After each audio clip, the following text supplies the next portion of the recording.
3 more funerals were held for victims of Palestinian violence while Rabin was away, soldiers caught in a Hamas ambush in the Gaza Strip.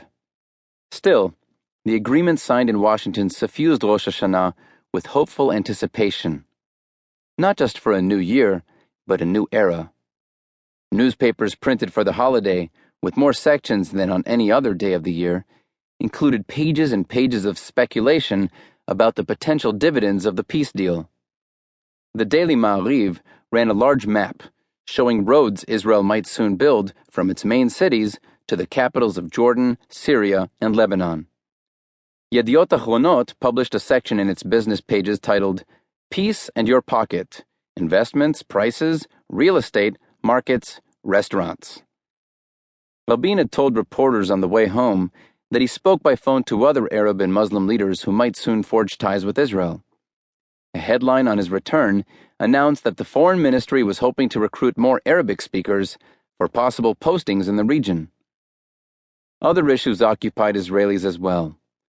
The country would soon be marking 20 years since the Yom Kippur War, a surprise assault by Syria and Egypt that killed thousands, and for a few critical hours appeared to threaten Israel's very existence. In a front-page story, Yediot Ahronot published long excerpts of a new book by the man who had served as the head of military intelligence during the war, Eli Zeira. His assessment at the time, that war was improbable, accounted for the government's disastrous decision not to call up army reservists ahead of the invasion.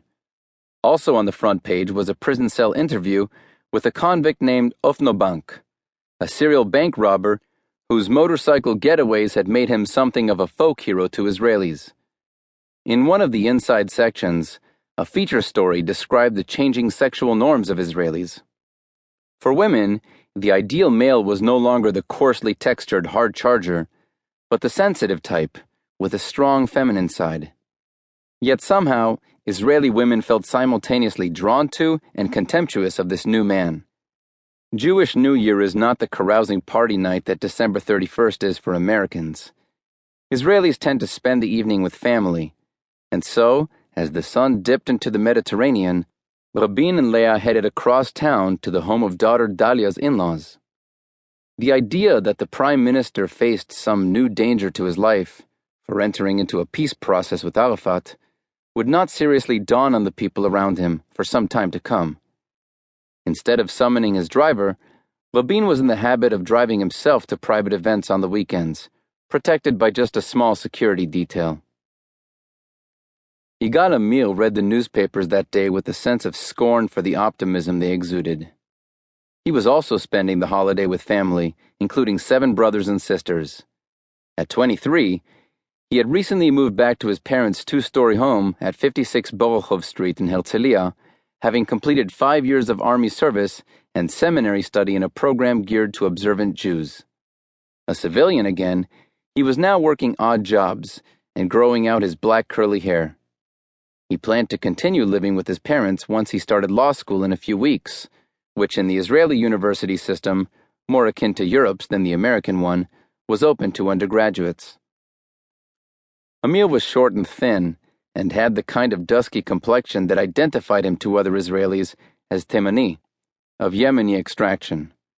Among a certain segment of Ashkenazim, those Jews of European origin who regarded themselves as the country's cultural elite, the skin tone suggested inferiority, a stereotype that Amir took great pleasure in disproving. In school and in the army, he showed himself to be smarter and tougher than most of his peers. An IQ test administered years later placed him in the upper tier of intellectual aptitude. He scored 144 on the verbal section. His dark eyes and broad smile, which could be either warm or menacing, made him alluring to women. 2 days earlier, Amir watched the televised handshake between Rabin and Arafat. He decided instantly that the Oslo deal was not just a calamity for Israel, but an act of treason by Rabin. The land he would be